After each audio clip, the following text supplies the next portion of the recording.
Today I'm going to show you my bullet journal progress and my monthly setup spread for the month of August. But to make it a little bit more interesting, I'm going to use the book Call Me By Your Name as an inspiration for the month of August with the colors of the cover. So while I show you how I do my bullet journal, I'm going to do the book digestion at the same time with the voiceover. I have no idea how this is going to go because I haven't recorded yet.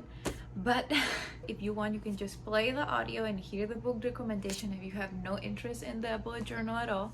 Or you can just watch the bullet journal, how I do it, and learn a little bit about this book. Think if you might want to read it. And if you already read it, you can see how I use the book as an inspiration, hear the quotes in my review, analysis, and digestion. So let's see how it goes, shall we? Oh, yes. Okay, one more thing. If you want to skip the spoilers because you do want to read the book but you want to see the finished bullet journal spread, below you can see a comment that I'm going to put with the timestamps where you can skip and just see the finished result, and then you can come back after you finish the book. You can hear the spoilers and my critique about it, because I also talk about the movie in case you want to compare them and everything. So yeah.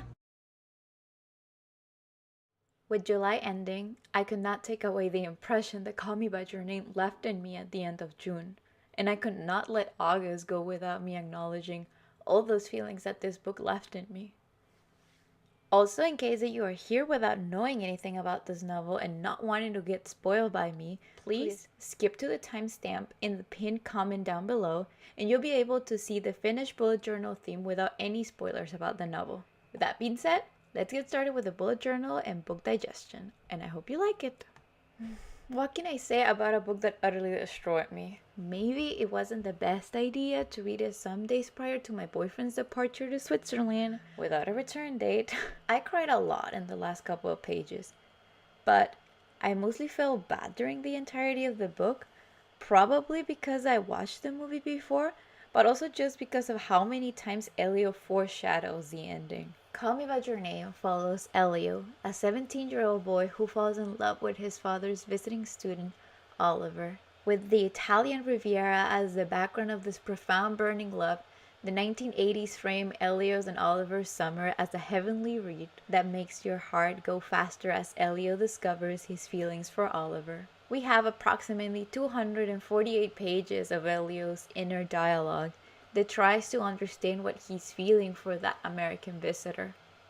If the narrator was any different, I'm sure I would have not enjoyed the story as much as I did. Andre Osman, which I don't know if I'm pronouncing his name correctly, I'm sorry if I'm not, masters Elio's voice and age. He successfully placed me in Elio's shoes, and I suffer as much as he did. So for me, Call Me By Your Name is worthy of its hype, honestly. Therefore, I give it a 4 out of 5 stars in Goodreads, and I'll explain why in a couple of minutes. But before, let's start the digestion with spoilers and with a small comparison between the movie and the novel. Spoilers alert, spoilers alert, spoilers alert. So hi, yes, the spoilers are about to begin. Hi, just a heads up, the spoilers are about to begin. I'm going to do a comparison movie and book. So if you don't want to hear anything about the movie and the book, I suggest you to skip to the end of the video. I'm going to leave you down here in the pinned comment. I'm going to leave the exact moment where you can skip to. And then if you skip, you can just see how the bullet journal end up looking. Thank you. So I'll draw a couple of comparisons that I think are important to the understanding of both. The main difference between both art pieces, because for me, that is exactly what they are, is the way you get to experience them in the first place. In the book, Elio explained his world and vision to us. We are not with him, but we are there with him like no one else can. It is highly personal and passionate description that at moments I had to stop reading to collect myself and separate myself from those situations. The movie, on the other hand, gives us a broader but limited scope. It is broader because we're not listening to Elio's inner monologue, but it's also limited, well, because we cannot listen to Elio. In a way, the movie demands your full attention to pick on what is not being said between the characters more than what it is being said to each other. The eye contact, the subtle touches in each interaction between them demands you to decipher the clues that the same characters are trying to pick up on as well. Both experiences are extremely effective, and I think they translated the movie in a marvelous artsy film that never stops to be beautiful and cinematic while remaining extremely personal and passionate. Similarly, the book and the movie rely on some external arts to make the experience more interesting. The novel constantly makes reference of works of literature and music, and the movie not only shows us that music that connects Elio and Oliver and the audience with them, but the inclusion of Sufjan Stevens in this film constructs the mystic nostalgia of summer love like nothing else could in the novel. The 2017 film mostly follows the same exact storyline than the novel, except from the ending. In the movie, we see the iconic scene of Elio staring at the fire after receiving the news of Oliver's upcoming wedding, while the novel let us see little pieces of them following 20 years of their separate lives. I believe the movie does it better. That ending of Elio crying while the credits start is raw and heartbreaking, but somewhat hopeful. The novel takes the hope away and makes the point of establishing that separate lives and Ellie and Oliver live from then on. However, this is not why I gave 4 stars out of 5 to this book. For me, the book could not reach perfection because of 2 main reasons: Marcia and the age difference between the protagonists. Contrary to the movie, Elio in the novel only uses Marcia for his sexual pleasures, and then she just disappears. Without any explanation, she just stops existing in the book, which I think it is sloppy and generally mean to her. In the movie, she understands Elio's feelings and wants to remain friends with him, which to me speaks of character development of both teenagers. The most problematic aspect of the novel is the age difference between Ellie and Oliver and how it's depicted in the novel and film. I know that if you do know what I'm talking about, you have heard about it in some blogs and you probably have your own opinion, but just hear me out. Even when the age of consent in Italy is of 14 years old, and this is not a story of rape or predatory practices at all, I do think that Elio's character is not always the best representations of a 17-year-old, and maybe that's where the problem is. He's much more mature than Oliver himself. Elio is cultured and a music prodigy, so I don't fully understand why it is so important for the author to make him 17 when he can easily be a 21-year-old man who's still young and innocent and falls in love with Oliver. Elio wants Oliver so much that sometimes I wonder why it was necessary for him to be a teenager in the first place to make the story work. It is true that in adolescence the body starts to grow and awake to sexual pleasures, but even when I understood and was on board with this couple, reading the sequel of Call Me By Your Name convinced me that the age difference with this particular author is not something that I particularly subscribe to. Maybe I'll make another video about the sequel, which honestly I didn't like that much. But to not go into the details about that book, I don't think that Elio needed to be 7 years younger than Oliver to love him and have the same effect on the reader. Now for a literary analysis focus on themes, I'm gonna talk about those that I found that go around memory and nostalgia. Call Me By Your Name truly makes you remember what it means to look back on missed opportunities and the pass of time. Elio is obsessed with remembering. The first page of the novel mentions how after so many years he can close his eyes and be back in Italy seeing all of Oliver's skin there.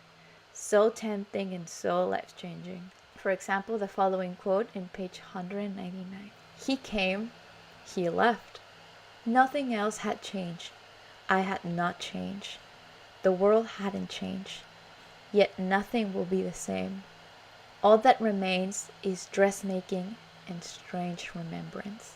Or on page 231, Elio, I repeated. To say it was I speaking, but also to spark our old game and show I've forgotten nothing. It's Oliver, he said. He had forgotten. But he didn't. He's just a coward. Oliver probably could not forget Italy either. He could not. He picked security and not loved, and Elio picked what he knew was real. Even if it broke his heart, he could not forget. Remembrance, it's such a central part to Call Me By Your Name and just to any type of love. It doesn't even have to be love towards a love partner or a sexual partner. It can be any type of love that you experience in this life goes with remembrance. And that's why it's so important. Furthermore, with remembrance comes time, and time is also a central part of the novel. Ellie and Oliver mostly wasted to Elio's frustration. This is evident to the reader, but not to the audience of the movie up until the very end, when you realize that the majority of the film that you just watched is wasted on the would they or won't they dynamics that only breaks your heart. That only breaks your heart at the realization when you see the credits. In page 162, Elio mentions it clearly. He says, "I suddenly realized that we were on borrowed time. The time is always borrowed. That the lending agency exacts its premium precisely when we are least prepared to pay and need to borrow more." Suddenly, I began to take mental snapshots of him. This quote destroyed me. Because I was going through the same thing in my personal life, and there are never enough mental snapshots of the man you love. You never prepare enough, and it is okay because the moments together are not yet filled with nostalgia, and you are only there loving. And I am glad that Elio agrees with me actually. He declares in page 161 the following: "I look back on those days and regret none of it. Not the risk, nor the shame, not the total lack of foresight. I knew that our minutes were numbered, but I didn't dare count them." In the same fashion, part 3 ends with, "Tomorrow is today." And if you as a reader cannot relate to anything that is going on in this novel to that point, I would still recommend you to read it because it teaches you exactly that. Time does not stop for anybody, and love needs to be lived, even if it dooms you to never be able to stop remembering it. Remembrance and time is what Elio clings on, and contrary to the book, the novel makes Elio remember their game during the phone call, while the Oliver in the novel pretends not remember. He picks security and not love. Additionally, imagery throughout the novel and I believe the movie as well, it's very important for Elio's character. The one that I found the most interesting is the use of moonlight and sunlight. Elio is a bisexual boy, and the way this is explained is with the division of light in a more visual way.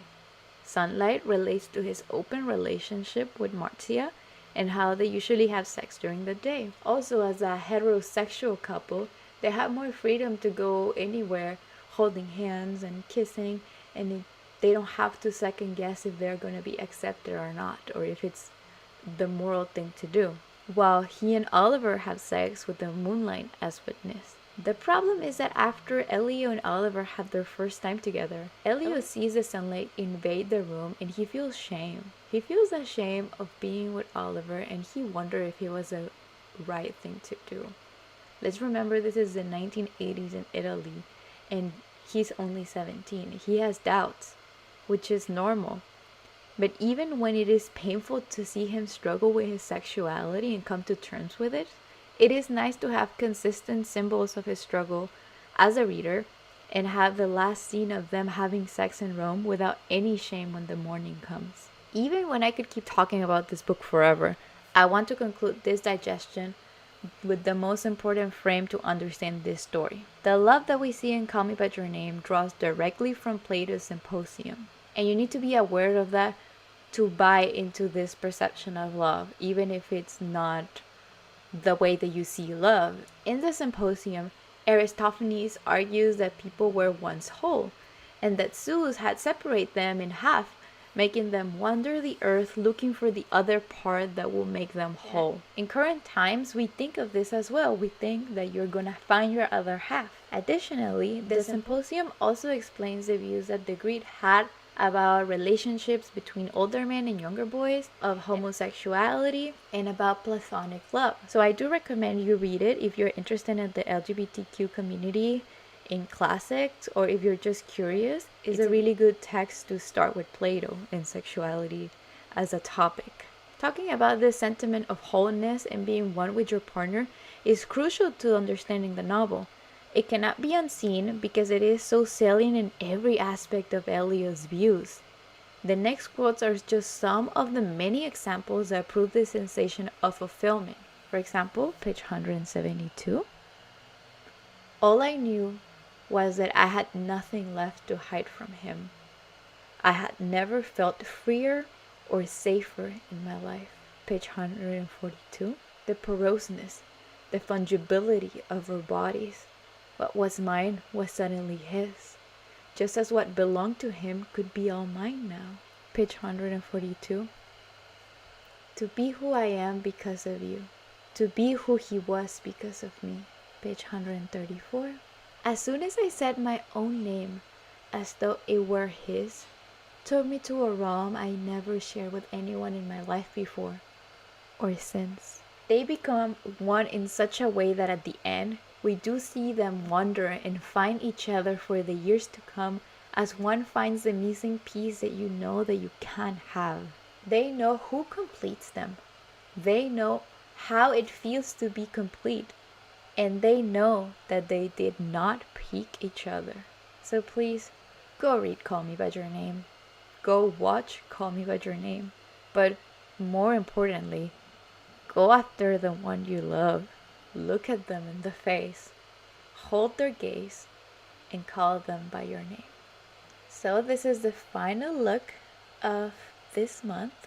I don't know if it screams Call Me By Your Name to you, but I wanted to keep it functional and I wanted to still keep it within my style of journaling. Now that I look at it, it kind of just looks like a UC Berkeley super theme month because of the colors. But remembering what I said about light and imagery, moonlight could be the blue and sunlight could be the yellow, and they harmonize in here. I don't think I have to explain why I put the peach if you know the story. The middle part that I cut is for a list of things that I want to get done during the month, or birthdays that I need to remember, or more general stuff like that. I don't think I have the prettiest bullet journal ever or the greatest skills, but I'm very happy about how this turned out, and I hope you like it too. Latte boy, can I be a macchiato girl? So, did you like it? Thank you for watching my video. I hope you like it. Let me know if you want me to keep doing this every end of the month. As always, I'm gonna link the music that I use, the social medias. I'm gonna leave you a link of Plato Symposium in case you want to read it. And thank you for watching. Bye!